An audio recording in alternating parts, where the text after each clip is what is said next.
Pike, or Esox lucius in Latin, is the largest freshwater predator of these islands.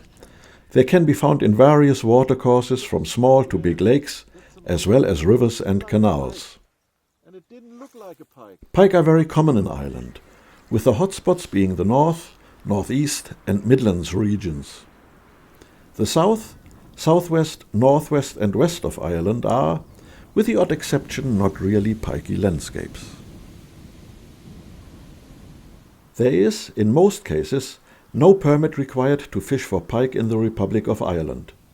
In County Fermanagh, in Northern Ireland, where Upper Loch Erne lies, you need a coarse fishing license to fish for pike. These licenses are available from tackle shops or online from the Lochs Agency.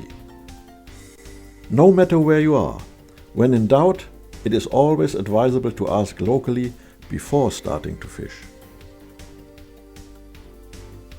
In general, never open gates or cross farmland without permission, and always follow the country code. There are some bylaws regarding pike conservation. They can be found on the Inland Fisheries Ireland website. The main elements of these bylaws for us are a bag limit of 1 pike in any one day, and the killing of any pike bigger than 50 centimeters is prohibited. That means fishing for trophies is not allowed anymore, thank God. You have to bring your camera and capture the big catch for posterity by photographic means. For Esox enthusiasts, it is a joy to see how modern Irish pike angling differs from the olden ways, where, freely spoken, only a dead pike was a good pike. Today, the big predator is an important, highly valued part of Irish angling. Now then, to begin with, there is no closed season for pike in Ireland. In other words, you can fish all year round.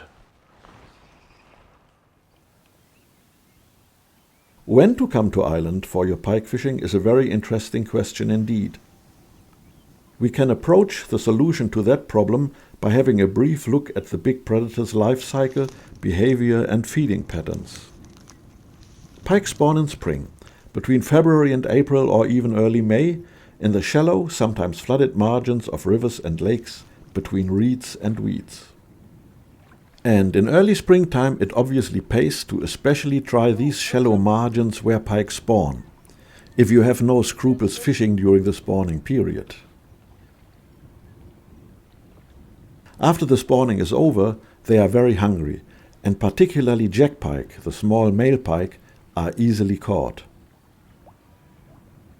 Pike are no real hunters. They more or less ambush their prey, lay in wait, and when fodder fish, individually or as shoal passes by, explode into action and attack like a torpedo. Just look at the positioning, shape and size of the 3 fins in the lower third of their bodies, designed to propel them instantly towards the quarry.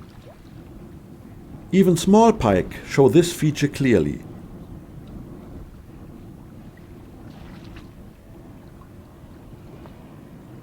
There we have him, a wee pikey. With about 700 needle-sharp teeth, any prey is doomed once in a pike's mouth. July and August are not the best pike months, only due to the many reeds and weeds in full bloom at that time. They make the fishing difficult. September and particularly October can be great again, as well as the winter time. All depending on the weather, of course. Winter floods, for example, can put some waters out of condition. Water levels of lakes can be too high, making access impossible. Ireland can be a pretty wet, cold and windy country, even in summer. Warm, dry and solid clothing are mandatory items to bring. That brings us nicely to tackle and techniques. Live baiting is forbidden in Ireland by law, full stop. Dead baiting is allowed, and dead bait, like roach, rudd or hybrids, are available from most tackle shops. Fresh herring or mackerel, great dead bait by the way, can of course be obtained from the fishmongers. If you should decide to use dead bait, always remember, strike early to avoid deep swallowing and serious damage of the pike. Spinning, trawling or fly fishing are the most widely used methods for catching Irish pike. We will concentrate here on these methods. There are endless varieties and variations of spinners and spoons and twisters and plugs and wake lures and streamers and poppers available. The most effective are probably spoons in silver, silver and gold or plain gold colors. When pike are not interested in the various spoons, it pays to try smaller spinners. Particularly a color combination of gold with a bit of green and red has proven very useful. Plugs in different shapes and colors, made from all possible plastics and synthetics or simply from wood, are mostly used trawling behind a boat. Often these fish-like contraptions swim, but are constructed in such a way that they submerge like a submarine when pulled through the water. The faster they are moved, the deeper they go.